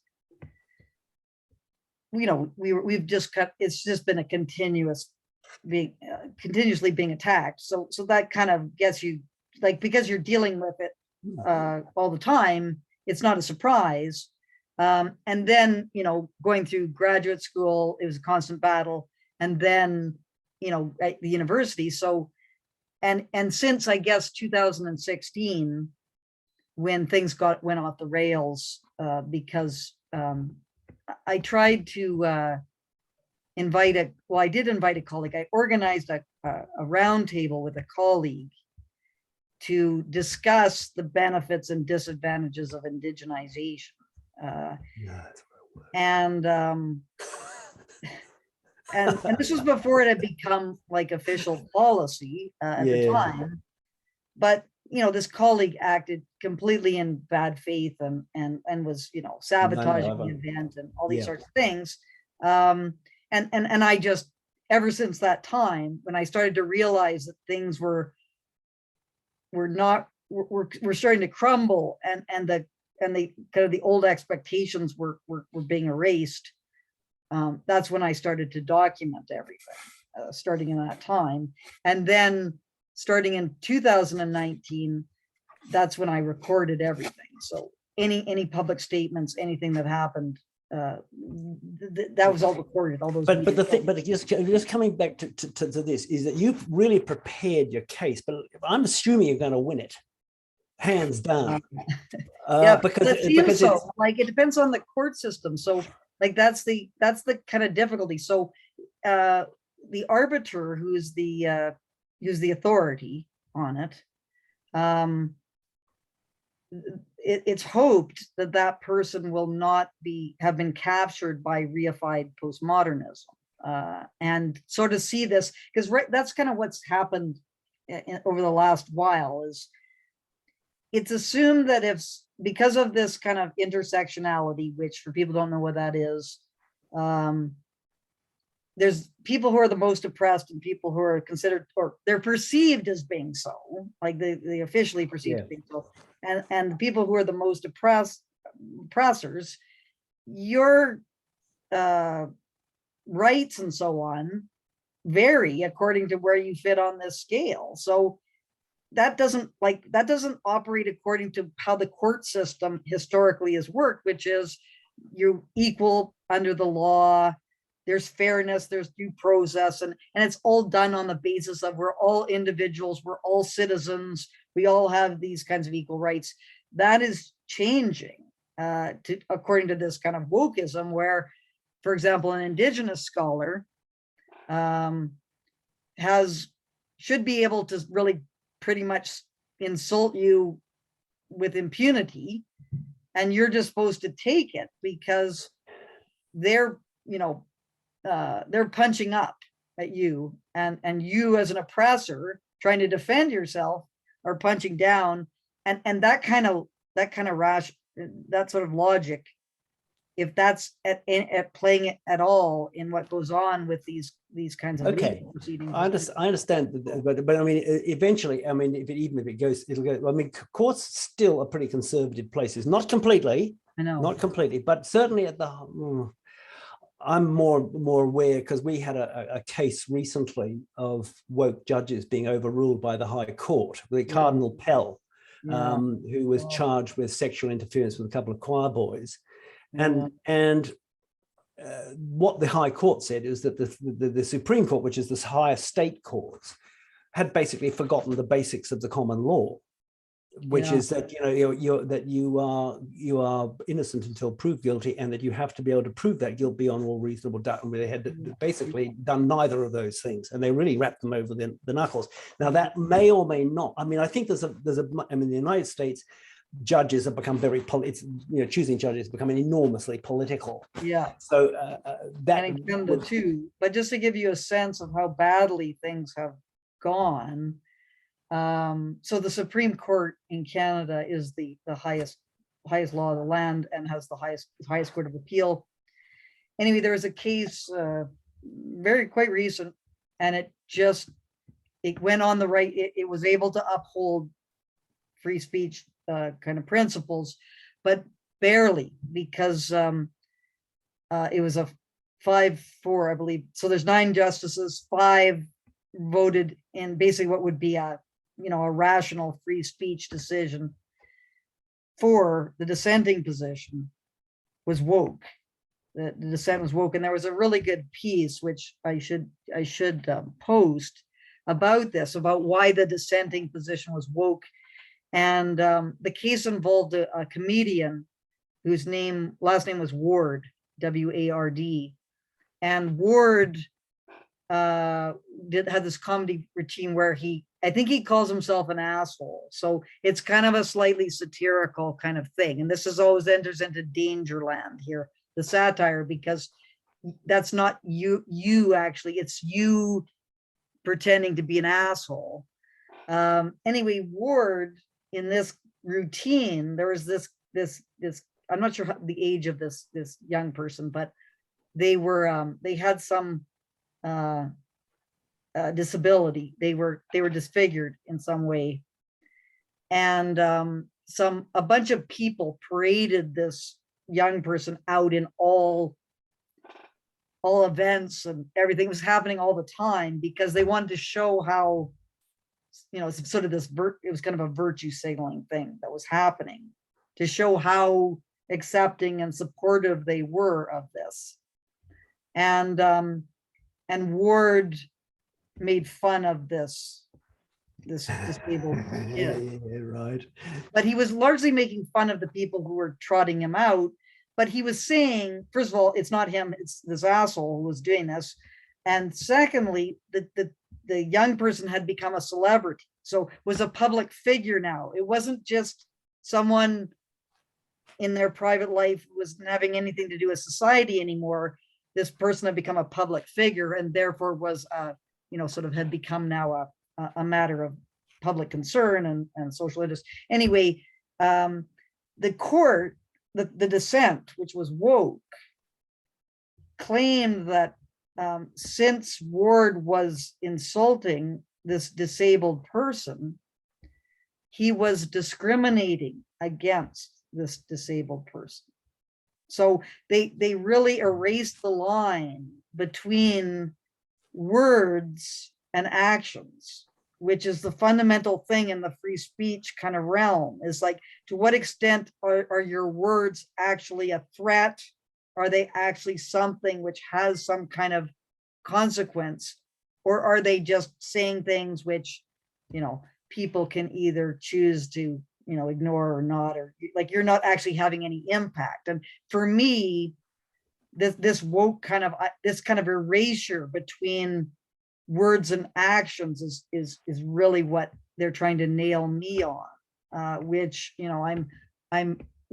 I think it's likely that the kind of whole legal thing is going to realize that like, because I'm being accused of discrimination, Like that's one of on the on the slightest pretext. So I have a tweet that satirizes something, and that's discriminatory.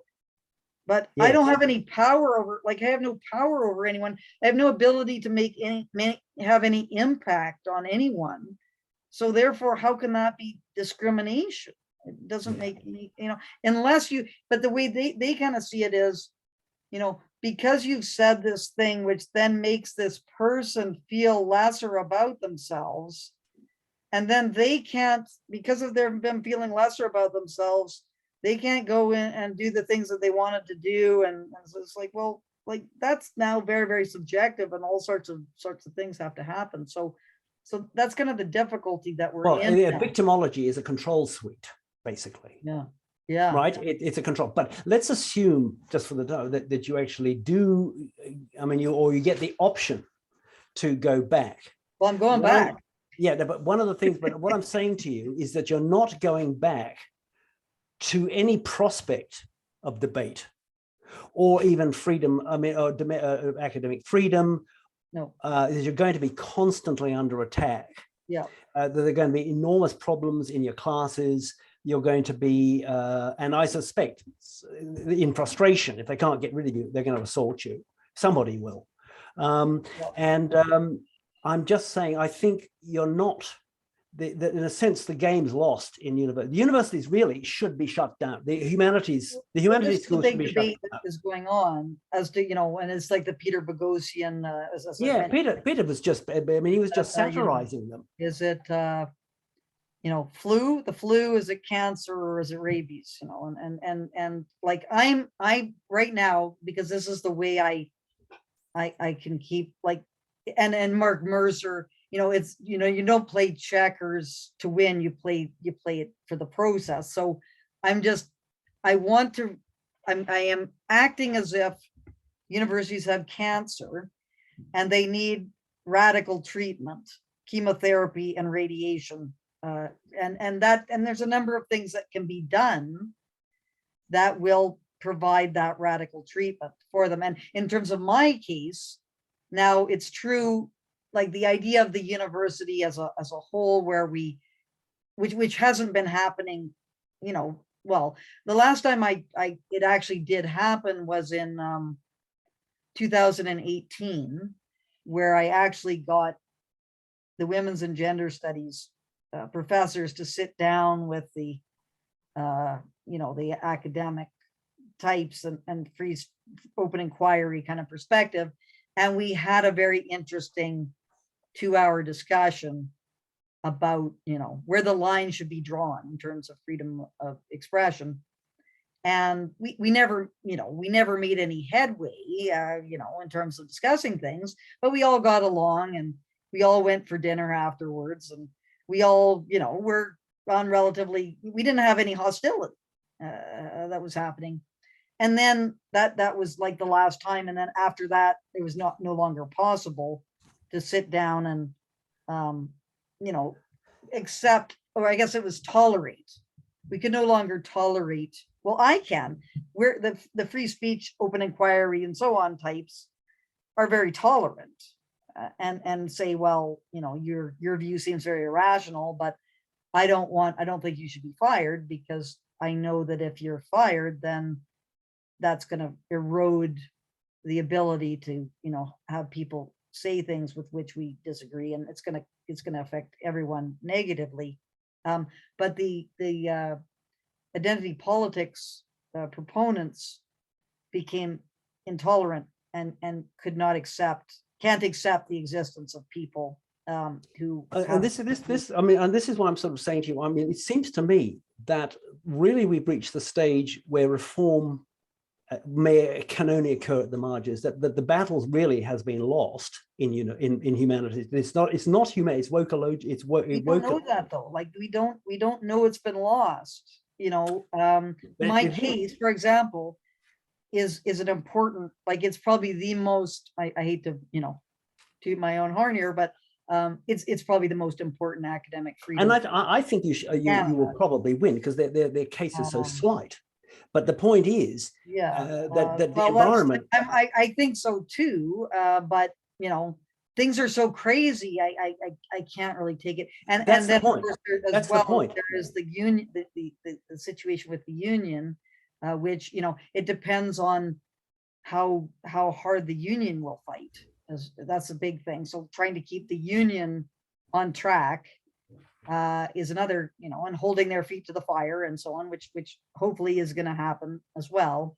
But in terms of me going back in there, which I don't see any reason why I can't. Like, it's true, people are annoyed by me asking these questions, but you know, all we sort of need a little bit is, for in terms of my classes, you know, to have classes, first of all, that are voluntary, that people don't have to take, and then have an understanding that there's this background. So there has to be a vetting of any complaints that arise. There will have to be a vetting process that goes on.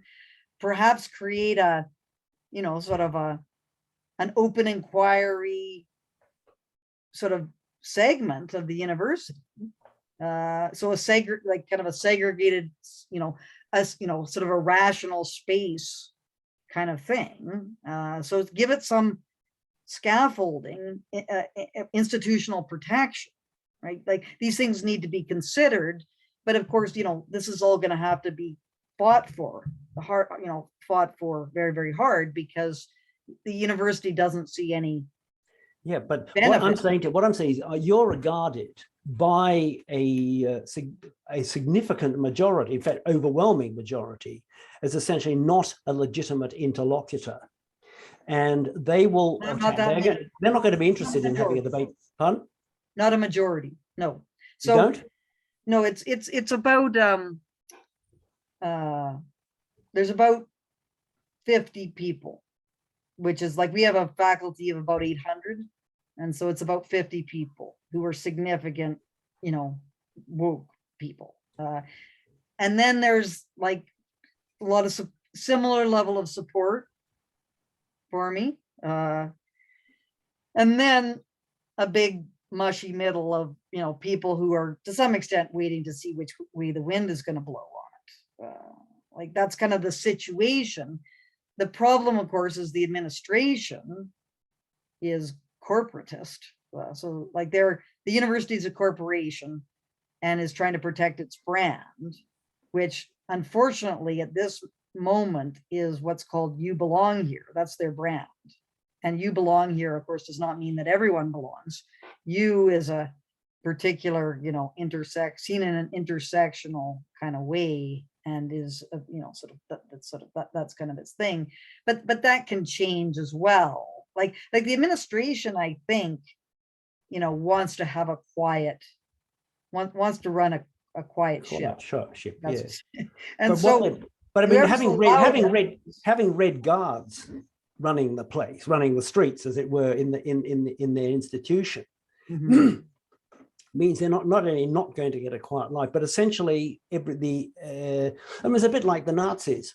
The Nazis were a quite small minority. I mean, only 30. Yeah. Hitler only got 30% of the vote, but a lot of the control was actually through the SA, the Sturmabteilung, who basically the brown shirts who control the streets, and they effectively destroyed the Social Democrats through their violence and shouting down and breaking up meetings.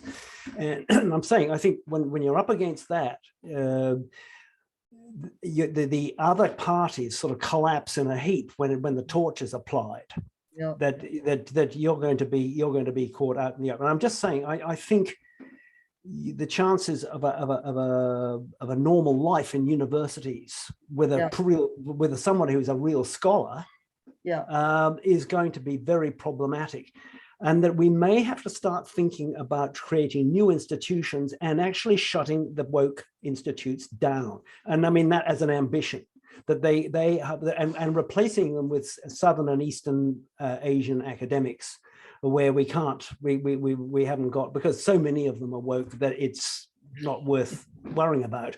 I'm saying I think maybe we need a more radical kind of view of where this has got to go, that the reform from within seems to become more and more remote, especially as these people get more and more control over the architecture of discourse, which they have effectively wrecked, and that academic discourse has been enormously damaged. Oh yeah, it's certainly not going to be. It's not going to be easy. No one's thinking that.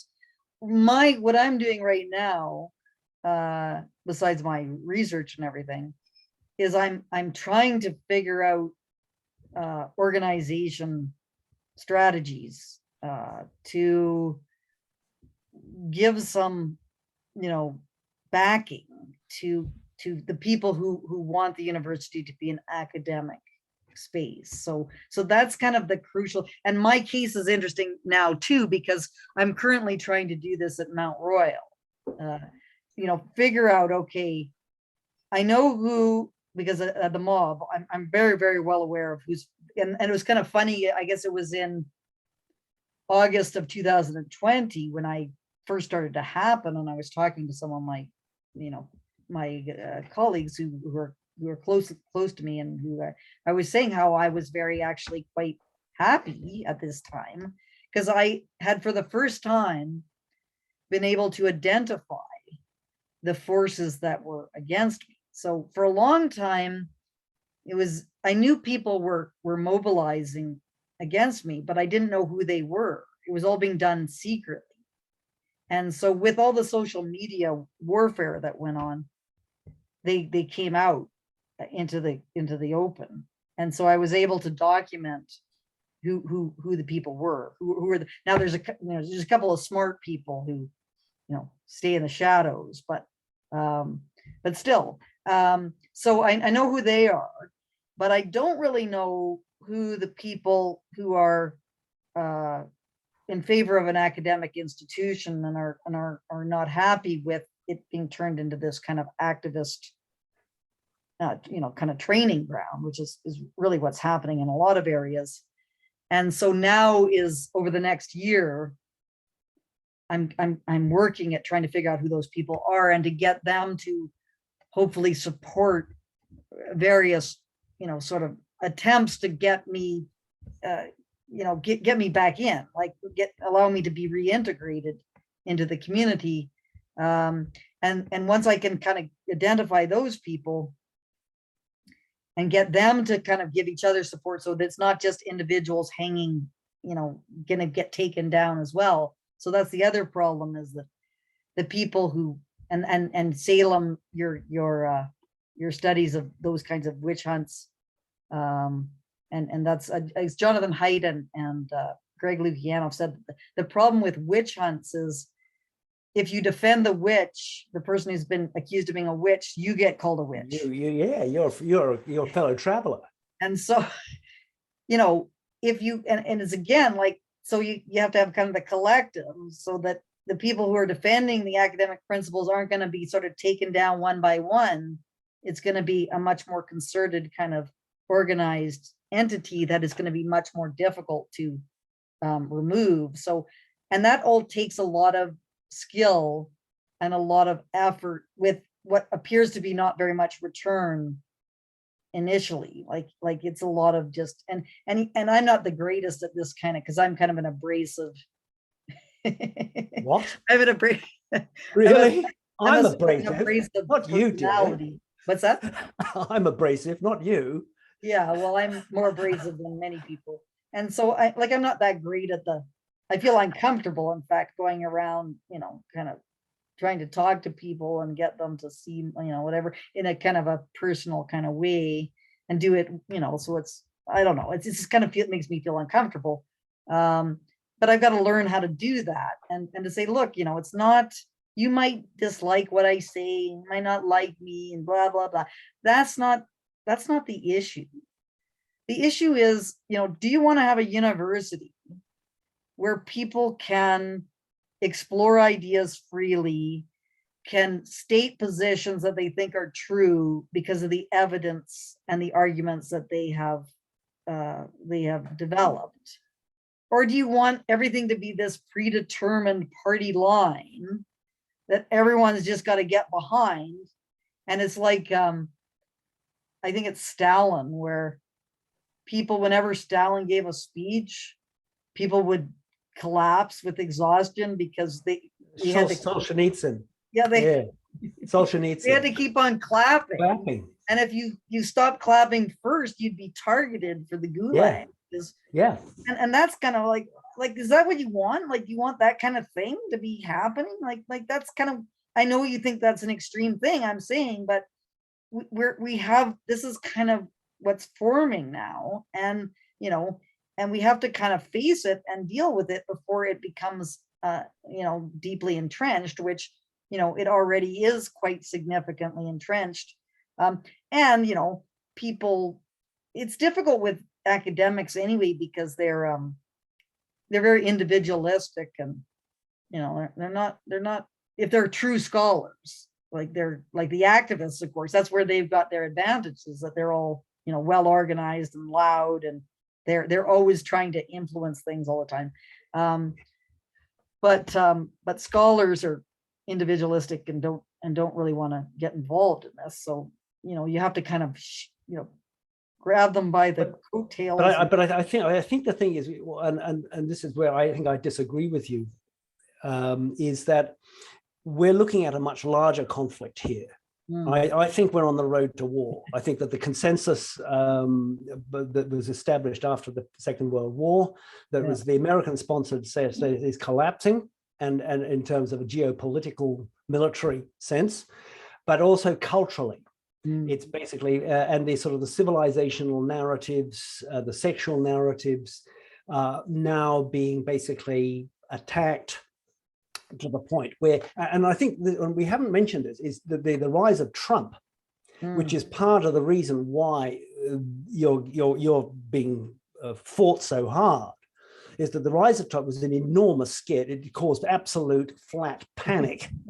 I mean, the thing was that what I call the Trump van, a jacquerie, which was a jacquerie was a rebellion of the peasants against French aristocrats in the 14th century, which was pretty quickly crushed. They called them jacques because they're jacks, because peasants weren't real people. They were just kind of a blob that had got obstreperous, and the knights crushed them. Now, this was a jacquerie, a rebellion of the peasants, uneducated, working class, lumpen proletarian. But they got a majority. I mean, it was a fluke. I mean, nobody expected it. But the point is, this caused absolute panic, and has basically created a completely new landscape of aggression and determination to eliminate them. And I think this was going to lead to war. I think in the same way that the Reformation created wars of toleration, and that if this is accompanied by a decline of the modern era itself, because it's unsustainable at a both social, cultural, and ecological level, that these conflicts are going to become as brutal as they were in the 16th and 17th century, particularly in the 17th century, where there were parts of Eastern Europe which their population didn't recover for 100 years. And these are very bitter conflicts. These are the kind of conflicts which still going on in Ireland until the late 20th century. Guys like Ian Paisley were standard fare in the Protestant Reformation, and they were I think they were reasonable people, because the Catholics, were burning people left, right, and center in the Inquisition. And I think the Inquisition and thought reform, and basically, forcing you to go into thought reform, this kind of stuff is totalitarian, and they mean business. And it's not just academics; it's not just universities. This stuff is actually going right throughout the system. I'm seeing this kind of crap at a local government level. Oh no, I think it's on the one hand, you hope that it can be this ship can be righted, like that you can get people to realize the danger, and you can start to fight back against it. There are forces that are fighting back against it. As I said with Rima Zara in the last episode, my fear is that the one force that seems to be the most, heroic and organized is sort of got the white identity politics kind of thing happening. And that is a likely scenario, which this identity politics, that's where it's going to lead. So it's very, very important to get things off the identity politics kind of track, because that has no future except, as you're saying, war. War is going to be the outcome of identity politics. If we can have some kind of politics which has the ability to build commonalities amongst people, then it's possible we can reshape how people are thinking about things. But this is all kind of, it's difficult with looking at history and looking at the future, because just because it happened in historically doesn't mean it's going to happen in the same way now. Like there's all these different variables that are involved. Like history's like, I tend to think on somewhat like it's kind of dread, but like we haven't had internal war in Canada since, I guess, the FLQ crisis. That was internally where we had, the possibility of war, and people don't really know, like, it's kind of foreign to them, that like it's the idea that sort of can't happen, but things can turn very quickly, and I don't have a very good sense of what those kinds of forces look like when that's happening, but definitely, this polarization, the failure of what was kind of the liberal democratic consensus, I guess, for since, I guess, the post-war period, that seems to have indications of, violence for sure. But who knows? But whew. Well, Christopher, this has been very interesting. I think we got into a lot of, like, I would have liked to get into the capitalism stuff a little bit more, in terms of your understanding of capitalist forces, but we have reached the 2-hour mark now. And I think our listeners will already be kind of, have a lot to chew over in terms of what we've talked about. But anyway, so I think perhaps we should, on that pessimistic note, bring our discussion to a close. So I wanted to thank you very much, Christopher, for appearing on the Rational Space Disputations.